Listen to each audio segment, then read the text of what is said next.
বিসমিল্লাহির রহমানির রহিম। হারুন রশিদ ও তাহার ছেলের ঘটনা। খলিফা হারুন রশিদের 16 বছর বয়সের একটি ছেলে ছিল। সে বুজুর্গানের দিনের মজলিসে বেশি বেশি করিয়া আসা যাওয়া করিত এবং অধিকাংশ সময় কবরস্থানে গিয়া কবরবাসীদিগকে সম্বোধন করে বলিত, তোমরা একদিনে দুনিয়ার মালিক ছিলে, কিন্তু দুনিয়া তোমাদিগকে নাজাত দেয় নাই, মানে মুক্তি দেয় নাই, তাই তোমরা কবরে পৌঁছিয়া গিয়াছো। আফসোস, আমি যদি জানিতাম তোমাদের কি অবস্থা হইয়াছে ও তোমরা কিরূপ প্রশ্নের সম্মুখীন হইয়াছো। এই সব বলিয়া প্রায় তিনি এই আয়াত পড়িতে থাকেন। জানাজা সমূহ আমাকে প্রতিদিন ভীত স্বতন্ত্র করিয়া দেয় এবং মুর্দার জন্য কান্নাকাটিকারিণী মেয়েদের কান্না আমাকে চিন্তাযুক্ত করিয়া রাখে। একদিন এই ছেলে সাধারণ একটা কাপড় পরিয়া ও মাথায় একটি লুঙ্গি বাঁধিয়া বাদশাহ দরবারে হাজির হইল। দরবারস্থ উজির নাজির সকলেই বলাবলি করিতে লাগিল, এই ছেলের চালচলন বাদশাহকে অন্যান্য রাজা বাদশাহের নিকট হেয় প্রতিপন্ন করিয়া দিয়াছে। খলিফা যদি ছেলেকে সতর্ক করিয়া দিতেন তবে নিশ্চয় সে এইরূপ অশোভন আচরণ করিতে ফিরিয়া থাকিত, হইতে ফিরিয়া থাকিত। খলিফা ইহা শুনিয়া ছেলেকে বলিল, দেখো বেটা, তুমি মানুষের সামনে আমাকে লজ্জা দিতেছ। সে এই কথা শুনিয়া পিতার কথার কোনো উত্তর না দিয়া বরং নিকটে একটা পাখি বসা ছিল, উহাকে লক্ষ্য করিয়া বলিল, সেই জাতের কসম দিয়া বলিতেছি যে তোমাকে পয়দা করিয়াছে, তুমি আমার হাতের উপর আসিয়া বসো। পাখিটা তৎক্ষণাৎ তাহার হাতের উপর আসিয়া বসিল। ছেলের নির্দেশ মতো আবার আপন স্থানে উড়িয়া গিয়া বসিয়া পড়িল। তারপর ছেলে আরজ করিল, আব্বাজান, আসলে আপনি যে দুনিয়াকে মহব্বত করেন, এই জিনিস আমাকে বেইজ্জত করিয়া রাখিয়াছে। এখন আমি সংকল্প করিয়াছি যে আপনার কাছ থেকে আমি পৃথক হইয়া যাইব। এই বলিয়া সে শুধুমাত্র এক জিলদ কোরআনে পাক সঙ্গে লইয়া সোজা বসরা শহরে চলিয়া আসিল। আসিবার সময় তাহার মাতা তাহাকে একটি মূল্যবান আংটি দান করিয়াছিল। বসরা পৌঁছিয়া সে শুধু শনিবারের দিন মজদুরি করিত ও মাত্র 1 দিরহাম এবং 1 ষষ্ঠাংশ দানেক মজুরি নিত। বাকি 1 সপ্তাহ এই পয়সা খরচ করিয়া শুধু ইবাদত করিয়া কাটাইত। আবু আমের বসরি রহমতুল্লাহ বলেন, আমার একটা ভাঙা দেওয়ালের কাজের জন্য আমি রাজমিস্ত্রি তালাশ করিতেছিলাম। কেহ আমাকে বলিল, এখানে একটা লোক আছে, সেও রাজের কাজ করে। আমি তাহার নিকট গিয়া দেখিলাম অপূর্ব সুন্দর এক যুবক বসা আছে, নিকটে একটি থলিয়া রহিয়াছে এবং সে কোরআন তেলাওয়াত করিতেছে। আমি তাহাকে বলিলাম, বেটা, মজদুরি করিবা? সে বলিল, কেন করিব না? মজদুরি করার জন্যই তো দুনিয়াতে আসিয়াছি। আপনি বলিয়া দিন কি খেদমত করিব। আমি বলিলাম, পাকা ইমারতের কাজ করিতে হইবে। যুবক বলিল, আমার শর্ত হইল 1 দিরহাম ও 1 দানেক মজুরি নিব এবং নামাজের সময় আমাকে ছুটি দিবেন। আমি উভয় শর্ত মানিয়া লইয়া তাহাকে কাজে লাগাইয়া দিলাম। মাগরিবের সময় আসিয়া দেখিলাম সে 10 জন লোকের কাজ করিয়া ফেলিয়াছে। সুবহানাল্লাহ। আমি তাহাকে মজুরি 2 দিরহাম দিলাম। সে অতিরিক্ত নিতে অস্বীকার করিয়া 1 দিরহাম ও 1 দানেক নিয়া চলিয়া গেল। পরের দিন আবার তাহার তালাশে বাহির হইলাম, কোথাও তাহার সন্ধান পাইলাম না। লোকে বলিল, সে শুধু শনিবারে কাজ করে। আমি তাহার কাজে সন্তুষ্ট ছিলাম, তাই 7 দিন কাজ বন্ধ করিয়া পরের শনিবার সে অবস্থায় কোরআন শরীফ পড়িতে দেখিতে পাই। আমি তাহাকে সালাম করিয়া কাজের জন্য বলাই সে আগের মতো 2টা শর্ত করিল। আমি শর্ত 2টা মঞ্জুর করিয়া তাহাকে কাজে লাগাইয়া দিলাম। আমি অবাক ছিলাম যে সে গত শনিবারে একা কি করিয়া 10 জনের কাজ করিয়াছিল। তাই গোপনে তাহার কাজের তরিকা, মানে কাজের নিয়ম দেখিতে লাগিলাম। আমি দেখিলাম সে গাড়া লইয়া দেওয়ালে রাখিয়া দেয় আর অমনি ইটগুলি জোড়া লাগিয়া যায়। সুবহানাল্লাহ। আমার ইয়াকিন হইয়া গেল যে ছেলেটা আল্লাহর ওলি হইবে, তাই গায়েব হইতে তাহার কাজে সাহায্য হয়। সন্ধ্যাবেলায় আমি তাহাকে 3 দিরহাম দিতে চাহিলাম। সে অস্বীকার করিয়া বলিল, আমি এত পয়সা দিয়া কি করিব? তাই সে 1 দিরহাম ও 1 দানেক নিয়া চলিয়া গেল। তৃতীয় শনিবার আমি আবার তাহার খোঁজে বাহির হইলাম। লোকজন বলিল, সে আজ 3 দিন যাবৎ অমুক জঙ্গলে অসুস্থ অবস্থায় পড়িয়া আছে। আমি জনৈক ব্যক্তিকে পয়সা দিয়া তাহাকে সঙ্গে করিয়া সে জঙ্গলে গেলাম। সেখানে গিয়া দেখি যুবক বেহুশ হইয়া পড়িয়া আছে, তাহার মাথার নিচে একটা ইটের টুকরা রহিয়াছে। আমি তাহাকে সালাম করিলাম, সে উত্তর দিল না। আবার সালাম করিলাম, এবার সে চোখ খুলিল ও আমাকে চিনিয়া ফেলিল। আমি তাড়াতাড়ি তাহার মাথা ইট হইতে সরাইয়া আপন কোলে তুলিয়া লইলাম। সে মাথা সরাইয়া নিয়া কিছু বয়াত পড়িল। তার মধ্যে 2টি এই, হে বন্ধু, দুনিয়ার নিয়ামতে ধোকায় পড়িও না। জীবন শেষ হইয়া যাইতেছে, নিয়ামত সমূহ খতম হইয়া যাইবে। তুমি যখন কোনো জানাজা কাঁধে করিয়া নেও, তখন তুমি মনে করিবে যে একদিন তোমাকেও এই রূপ নেওয়া হইবে।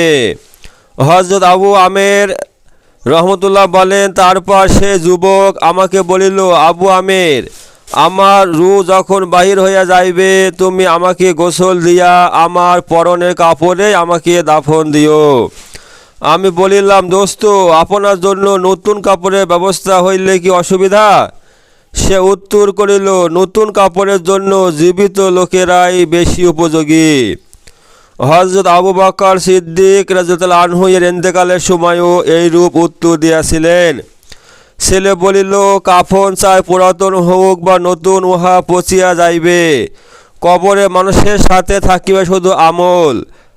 আমারে লুঙ্গি ও লোটাটা কবর খননকারীকে দিয়া দিও, আর আমারে আংটি এবং কোরআন শরীফটা খলিফা হারুন রশিদের নিকট পৌঁছাইবে।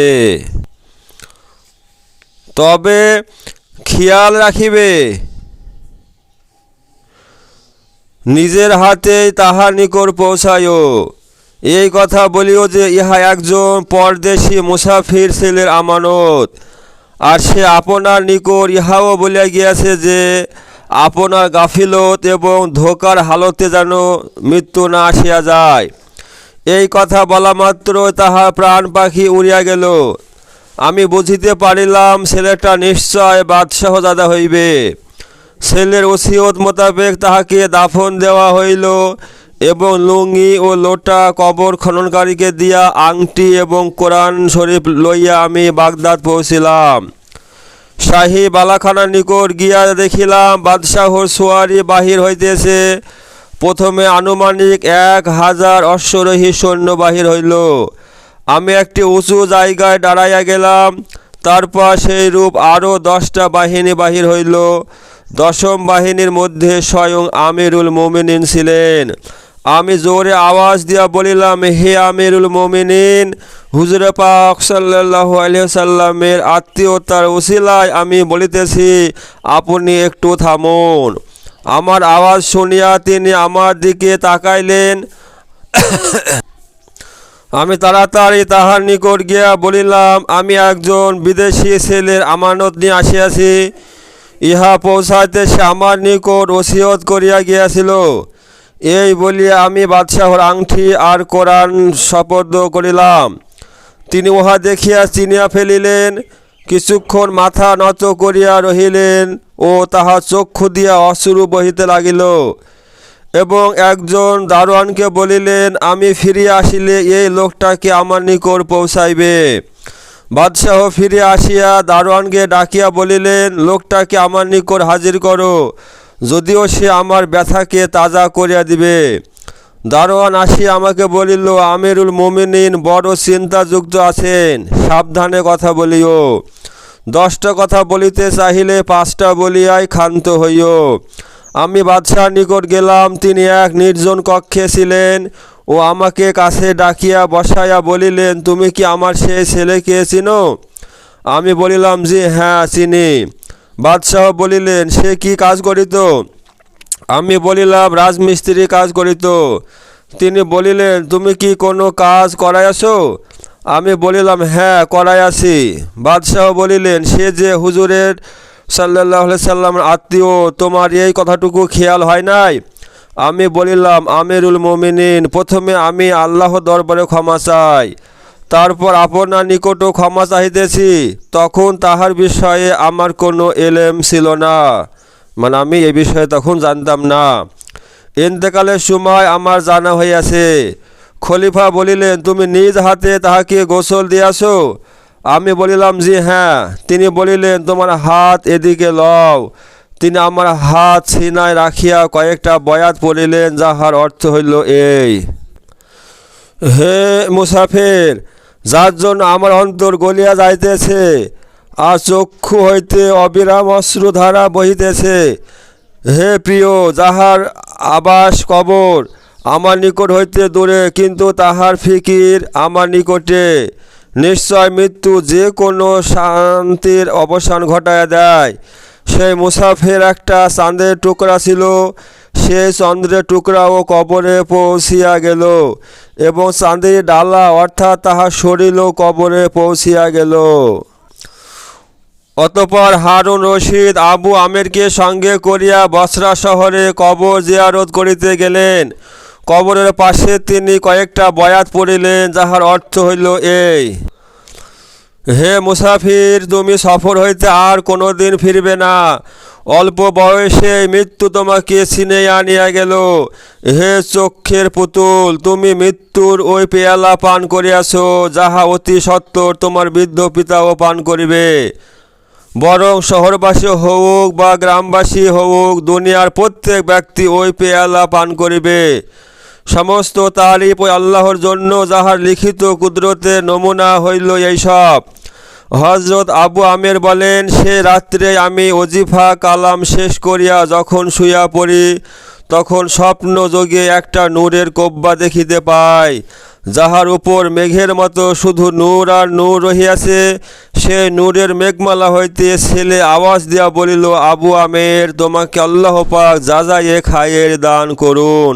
তুমি আমার উপযুক্ত কাফন দাফনের ব্যবস্থা করিয়াছ ও আমার ওসিয়ত রক্ষা করিয়াছ।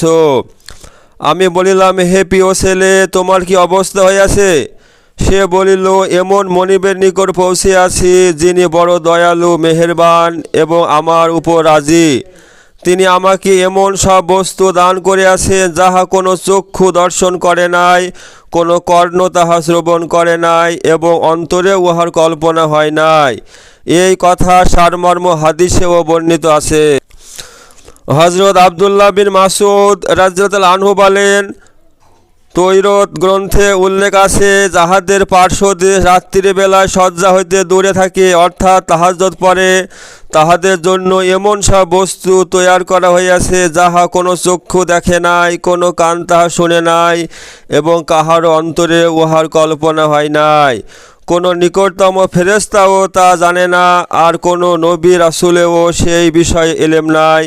কোরআনে পাকেও বর্ণিত আছে, কোনো ব্যক্তির জানা নাই যে তাহাদের জন্য চক্ষু তৃপ্তিদায়ক গায়েবী ভাণ্ডারে কত সব সামগ্রীর ব্যবস্থা রহিয়াছে। তারপর সেই ছেলে বলিল, আল্লাহ পাক কসম খায়া বলিয়াছেন, যেই ব্যক্তি দুনিয়া হইতে আমার মতো হইয়া আসিবে, তাহাকে আমার মতো সম্মান ও ইজ্জত দান করা হইবে। কোন কোন গ্রন্থে বর্ণিত আছে, হারুন রশিদের এই ছেলে খলিফা হওয়ার পূর্বে জন্মগ্রহণ করে ও কোরআন এবং ইলমের দ্বীন শিক্ষা করে। হারুন বাদশাহ হওয়ার পর সে পিতাকে ত্যাগ করিয়া চলিয়া যায়। যাইবার সময় পিতার ইঙ্গিতে মাতা তাহার ইয়াকুত খচিত একটি তাহাকে আংটি দিয়া দেয়, কিন্তু মৃত্যুর সময় ছেলে সে আংটিও ফেরত দিয়া দেয়। যেই পিতা দুনিয়াদারিতে অসন্তুষ্ট হইয়া ছেলে সংসার ত্যাগী হয়, সে হারুন রশিদ একজন পুণ্যবান বাদশাহ ছিলেন। ঐশ্বর্য ও প্রাচুর্যের মধ্যে মানুষের পদস্খলন হইয়া থাকে। এত সত্ত্বেও বাদশাহ হারুন রশিদ মৃত্যু পর্যন্ত দৈনিক 100 রাকাত নফল নামাজ পড়িতেন ও নিজস্ব আয় হইতে দৈনিক 1000 দিরহাম দান করিতেন। এক বৎসর হজে করিতেন ও অন্য বৎসর জেহাদে যাইতেন। হজের বৎসর 100 ওলামাকে তাহাদের পুত্রগণ সহ হজে নিয়ে যাইতেন। আর জেহাদের বৎসর 300 লোককে সাজ সরঞ্জাম সহকারে জেহাদে পাঠাইতেন। ওলামায়ে কেরামের খুব ইজ্জত করিতেন। বিখ্যাত মুহাদ্দিস আবু মুআবিয়া অন্ধের খানা খাওয়ার পর হাত ধোয়াইয়া বলিলেন, আমি ইলমের সম্মান করিতেছি।